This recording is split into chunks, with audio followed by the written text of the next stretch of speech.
that I face, and it's stronger than the power of the grave. Constant in the trial and the change, there's one thing we remain. Your love never fails, it never gives up, it never runs out on me. Your love never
It's lovely to have you, Lynn, Thanks. and hear all of your experiences. It's really worth it. Everybody here would know Lynn. She's been around for quite some time, I think. Yes. Yes. So, Lynn, we want to just ask briefly some of the things that are highlights in your life. And I wondered first if you'd tell us how you got born again. We had actually made a commitment to the Lord at a youth conference that we'd taken a group of young people to. But for me, it was at my dad's funeral, as I went to thank Reverend Cindy for her support of both Mum and myself. I thanked her for, and she said my faith was shining through. And I said, no, that strength's coming from you. And her advice was that I was to go off and have a quiet chat with Jesus. And out of that chat with Jesus, in Mum and Dad's garden, I just became aware of the love of the Lord surrounding me, holding me and comforting me. Yeah. So that I see funerals in a very different way to a lot of what other people do. Yes. It was just amazing. Yes. Just amazing. And so then 3 years later, what happened? 3 years later, our friends/ministers in Terang advised that we go and join them at a meeting in Camperdown. And we weren't really sure even what we're going to, but it turned out to be a Life in the Spirit seminar at the Catholic Church. And when I walked through the door, there was all those people I'd gone to school with, and it was just like coming home. Camperdown was home, and it was just like coming home and spending that time. And out of that, the first time actually I heard singing in tongues, won't ever forget. And then out of that finished in the September or October, and then out of that, the next May, we found ourselves working for the Lord at the campsite out the road here from Portland. Wow, what a change that was. Oh, definitely. The most meals I'd ever cooked was probably about 24 for Christmas lunch one day. And before we left there, we were there for 9 years, and before we left there, we had done lunch for 96 people. Wow. Just amazing, but God was with us. So you must have had some real experiences there. Amazing ones with injuries that didn't hurt. Oh. Do it at the house, and yes, it hurt. Yes. But to be cut, or Laurie having the water from the potatoes over his hand, no hurt, no repercussions from it at all. Just amazing. But I guess one of the joys there would be the 30 seconds we would sometimes have that children would say, somebody's left a book behind. And we could tell them that was the Lord's Word. It was the New Testament that was in every drawer. And so that was a thrill. Yes. Had a time frame, but that was a thrill. Yes. Yes. Yes. So you would have met a lot of people over those years. Oh, massive number, yes. We did catered and self-catered camps, so and that's where we met all the SUFM team and became friends with those, because they would be down here at Beach Mission in January, but they would have a camp every July out with us, and that was wonderful. Yes. Old time dance group that used to come in over Easter and then back again in August. That was a real fun time. A lot of stories to do with that group. So amazing times. Amazing. Would have been hard to leave there then, I guess. No, it was time. Yes. I really believe in Ecclesiastes, where it says there's a time for everything. Yes. And that was like our season for being at the camp. Okay. And then in the meantime, of course, the Lord had provided our building at Narrawong, the old church that we turned into our home. So that was all while we were at the camp. That was an amazing experience, wasn't it? Yes, it really was. It really was. Yes, I remember visiting you in that house when you were... Oh, did you? Yes, you just finished it. Wow. A long time ago. Yes, yeah. Oh, we had some wonderful nights there as well. Did you? Yes. Our carpet was called King's Domain. The story. Yes, wonderful. Yes. So, in the last 2 years, life has really changed for you. Dramatically, and with It was with excitement, a few traumas before we headed off when we bought our car and caravan, but just such excitement and no regrets at all. We've seen so much of Australia, always loved to travel, but we've seen so much more now. God's creation is amazing, and the people that we've met along the way, and a lot of our little people, that's who we seem to be drawn to. Just amazing, and He goes before us everywhere we go. The amazing being able to get doctor's appointments in different places. In 5 months I would never have thought of going to the doctor's often, but I needed to, but it didn't matter where we were. I was able to get an appointment and see the doctor. It was just amazing. He was just ahead of us all the way. Yes. Ahead of us all the way. That's wonderful. And now you're back here in the caravan park here. Yes. But even that has been God's timing as well. Yes. There's a few things happening within family and so, with the COVID of course, but within family and so forth, and it's just been amazing. But again, it's been just wait on the Lord, just be still, and know He goes before us. Whatever we're doing, He goes before us, as with everyone. Yes. Yeah. How would you like to leave with the people? What would you like to leave with the people? Just be still and listen, be vulnerable. Yes. Allow yourself to be vulnerable and hear the Lord speak to you and give you direction.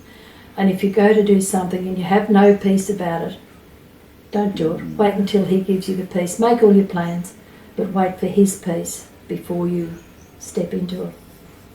Thanks, Lynn. That's great advice. Thank you. Today has been declared a National Day of Prayer for Australia to pray for the healing of our land and for the COVID-19 to be pushed back. So why don't you pray with me this morning as we declare healing over our land. Father, we just thank you this morning for your mercy. We thank you for your grace over our land. And Father, this morning we pray for healing over our land, over our nation, Father. And Father, we even pray over the city of Portland. And Father, we speak healing. We speak health. We speak victory, Father. And Father, we say, we draw a bloodline. We claim the blood of Jesus over our country. We claim the blood of Jesus over our city. And Father, we see COVID-19 pushed back. And Father, we see the healing power of the Holy Spirit over our land, Australia, the great south land of the Holy Spirit. And Father, we see healing coming to our land in Jesus' name. Amen.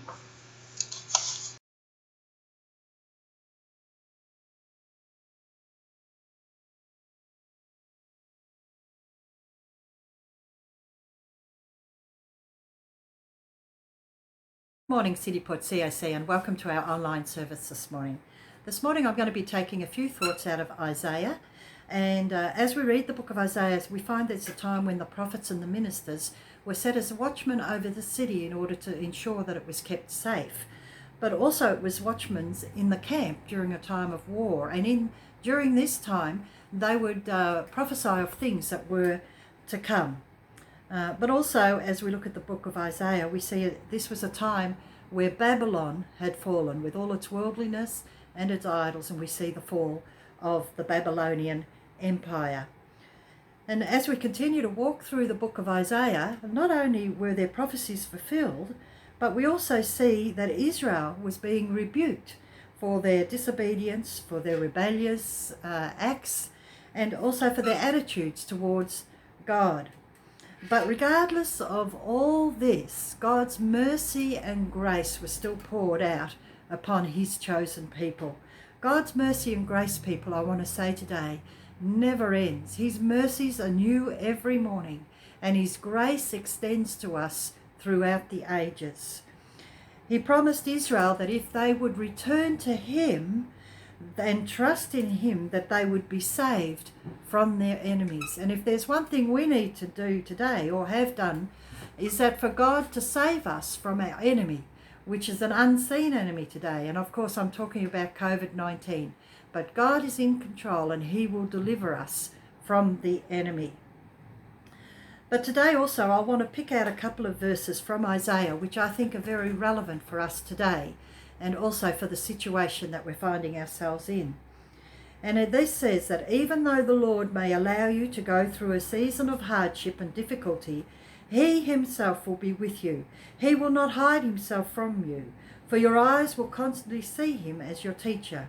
And when you turn to the right and when you turn to the left, you will hear his voice behind you saying, this is the way, walk in it. Or he will be guiding you and saying, follow this way.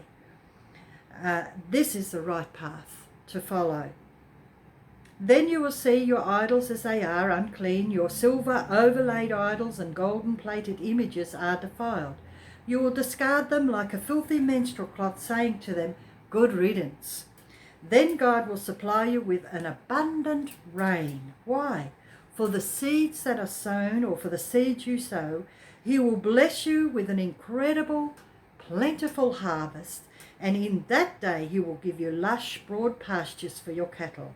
The King James verse says, you will hear a voice behind you saying, this is the way, walk you in it. This is the path to follow. I'm reminded of John 14:6, which says, I am the way, the truth and the life. No man comes to the Father except by me. And that verse actually says, I am the way, which is implicating progress, a code of conduct, a way of thinking, feeling and deciding. And the truth, I am the way, the truth, the certain reality and the life, the absolute real and genuine life. So when we look at that verse and we open it up through the Strong's Concordance, we see that I am the way. And really it's saying, I have given you a way to live, a code of conduct. I've given you a way to think, a way to feel, a way how to make decisions. And I am the truth. I am the certain reality in life, and I am an absolute real and genuine life. What a promise. What a promise. He's given us his word. He's given us a map, a code of conduct of how we can live, think, feel, make decisions. And not only that, it's a certain reality. It's a real and genuine life that we can have. Scripture also states that you shall know the truth and the truth shall set you free. So as we begin to hear his voice and we begin to respond to him and follow his directions, we find that we have freedom in life. But today I want to have a look at a couple of verses as well. Verse 22, it says, then you will see your idols as they are, unclean. King James says, you shall defile the covering of your graven images of silver. And silver is referring to money. And the ornament, which is referring like to a covering that's over our lives, of molten images like that of a web of gold, molten images of gold, which refers to like a web, but it's splendor and it's beautiful. And to me that is saying that God is saying that as we hear his voice, we'll begin to see things clearly. And those things that are important to us and look precious to us are really things that just need to be put down. Then God, he says, as we see things as they clearly are and as we hear his voice and walk in his way, he says, then God will supply you with abundant rain.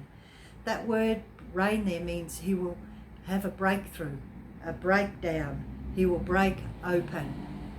John tells us that the life that we have in Christ is an abundant life, a life that brings a breakthrough for us. He will bless you with an incredible, plentiful harvest. This talks of increase and wisdom. And in that day he will give you lush, broad pastures for your cattle.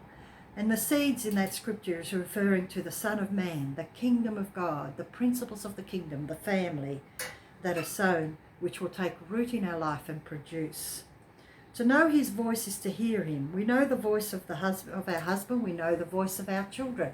If Steve walks into a room or my children walk into the room, I know who they are. Why? Because I know. Sometimes I don't even have to speak and I know what they're thinking. Why? Because we know who they are. Things become clear when we hear his voice and you let go of things that do not matter or are meaningless in your life. And I guess one thing that the COVID-19 is doing for people is really letting us realise how fragile life is, and how quick we can lose things that are precious to us in times like this. Sometimes we do not hear the voice of God because our souls and minds are clouded with other things, or we do not want to hear because it means we have to deal with things in our life. But the promise is that if we hear and we respond, then he will bring the rain. Verse 22 tells us about the covering of graven images and the ornament of molten images like that of gold. This also refers to priestly garments or religious thinking. The promise is that as you hear and respond, the rain will come and break into pieces the things that have been like a covering over your life, the things that bind you and have ruled your life, strong states that have become like trenches or ditches that are hard to come out of, like that of having a sickness consuming you with grief and sorrow. And so it's saying that as we recognize the things that are around our lives, those things that are of importance, those things, even the things that are beautiful and wonderful, that he says that as we hear his voice and respond to it, then we will see things as they clearly are. But not only that, he will break things open for us so that we can see them for what they really are. Even our religious thinking, even our priestly garments. And they become like trenches and ditches. Have you ever felt like you're in a trench or a ditch and you just can't get out of it? Lord, I just don't know how to get out of this. You know, I feel like I'm just stuck here in the mud, just pacing time. But you know, God says that as you respond to him and as you listen to his voice, then he will bring you out of those things. Because they become like a sickness, it says, like a sickness consuming you with grief and sorrow. But you know, God wants to be with us. God wants to bring us through. He wants to save us from ourselves sometimes. But when you hear his voice behind you saying, this is the way, then the rain, breaking everything down for you to see things as they really are, and you cast them away. When we begin to see things clearly as they are, we can put them aside. We can cast them away and concentrate on the way. Concentrate on the goodness of God. Rain also referring to the revelation, knowledge of knowing him and knowing who you are in the kingdom of God. It's about the character of God, which is the seed within us, and we are like his offspring in the sense of kinship. The sowing of that seed represents the process of future and purpose increase and richness. What a promise. So as we hear his voice and respond to it, the rain comes. The revelation knowledge of knowing him. The revelation knowledge of knowing who you are in the kingdom of God. Gaining an understanding of the character of God, the principles of the kingdom, and knowing that we are the offspring of the Son of God. And as we allow him to establish his life, his goodness within us, then the promise is there is a future and a purpose, an increase in richness within our lives. There are great things ahead of us as we hear and respond. The book of Isaiah is a book of prophecies coming true of the enemies being defeated and the fall of the Babylonian Empire, its worldliness and other enemies as well. And today, you know, we need our enemy to fall. And I guess in a sense our enemy today is unseen, like the COVID-19. But God is in control and he will bring his enemies down and he will bring victory to our lives. Today, even in our world, a lot is going on and men's hearts are failing them for fear. They are anxious, they're worried, they're concerned about what's going to happen. What does the future hold for them? But God is in control. And the promise is the rain is coming. The rain is coming. But before the rain comes, there is a small voice. There's a voice behind us saying, this is the way, walk you in it. And so we need to hear and we need to respond. But people, the rain is coming. The rain is coming. The rain is coming, and it's going to break forth. It's going to break out. It's going to break through, and we are going to see things clearly for what they are. The God who prepares is with you in your worst day. The God who prepares is not taken by surprise in your worst day. God knows all things. He is not taken by surprise. And nothing, absolute nothing, is wasted by the God who prepares. Never ever think that while you're going through the hardships, while you're going through the hard times, that time is wasted, because God who prepares is with you in your worst days. And we know that all things work together for good to those who love God and are called according to his purpose. Today there is so much noise. There is so much chatter. There is so much going on. But God. Yes, but God. The whole of the gospel is about God, a God who wants to be with you. You may be broken, but God wants to be with you. You may be far away, but God wants to be with you. You may be confused, but God wants to be with you. You may never have known him, but God wants to be with you. You may be rebellious, but he wants to be with you. You may be wondering and have lots of questions, but God wants to be with you. The Bible says, for God so loved the world that he gave his only begotten Son, that whosoever believes in him will not perish but have everlasting life.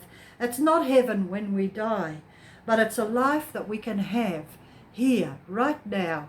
All we have to do is say yes to Jesus.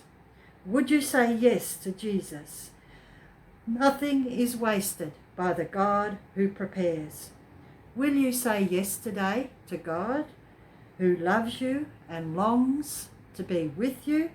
The God who prepares is with you in your worst day. Father, we just thank you for your word today. We thank you for your promise, Father, that you always want the best for us, that you always want to be with us. And Father, we just thank you for your goodness, for your love, for your understanding. Father, we thank you for the rain that's coming, that's going to break open, that's going to break through, that's going to break in. And Father, we thank you for the increase. We thank you for the victory. And Father, just as the Babylonian Empire was taken down, we know that you'll bring down our enemies. And Father, we just thank you for your goodness today. We thank you for your love. And Father, I pray for everyone out there today. I pray for our people. I pray for people that are just searching and longing and looking. The God who prepares is with you in your worst day. And Father, we just thank you that you're with us all the time. You never change. You're always the same. Your mercy is new every morning. And Father, we just thank you for it in your precious name. Amen and amen. God bless you, and we hope you have a great week, and we look forward to meeting together and maybe spending some time together at Connect Cafe with those that come, and just some of the other ways that we're connecting during this time. God bless you, and we'll see you through the week.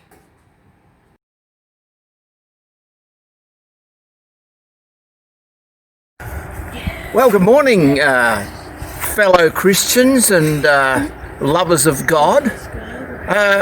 Thank you so much for the great effort you're putting in since we haven't been in church.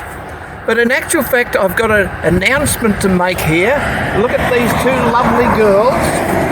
We're going to have a working bee on the 14th. That's a Saturday at 9 a.m. in the morning. Girls, are you ready to go? Yeah, we'll be there. Thank you.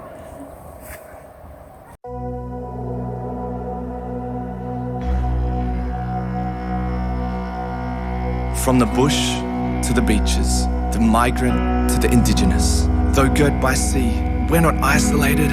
We're the great south land of the Holy Spirit. Through the fires and drought, no virus could ever hold us down, 'cause we were made for such a time as this. So the Lord bless you and keep you, Australia, in the name of Jesus.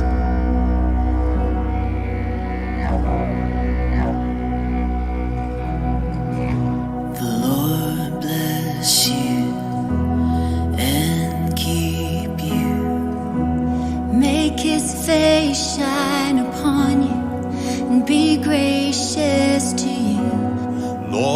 turn his face toward you and give you peace.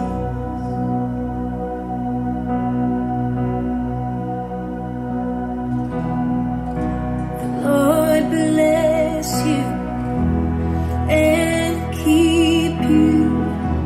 Make his face shine upon you and be gracious to you. The Lord turn his face toward you And keep you peace.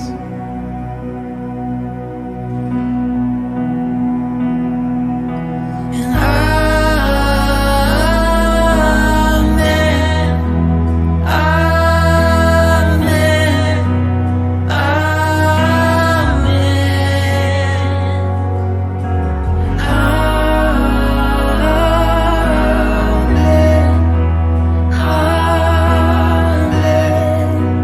Amen.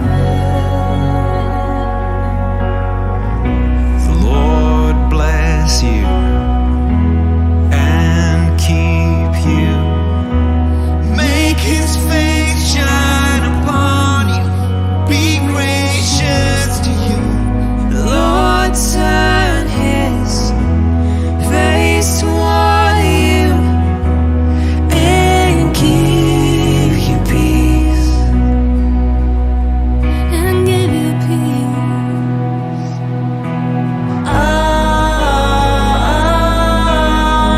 Amen. Amen.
May his favor be upon you and 1,000 generations, And your family, and your children, and their children, and their children. May his favor be upon you and 1,000 generations, and your family, and your children, and their children, and their children. May his favor be upon you and 1,000 generations, and your family, and your children, and the children, and the children. May his favor be upon you and 1,000 generations, and your family, and your children, and their children, and their children.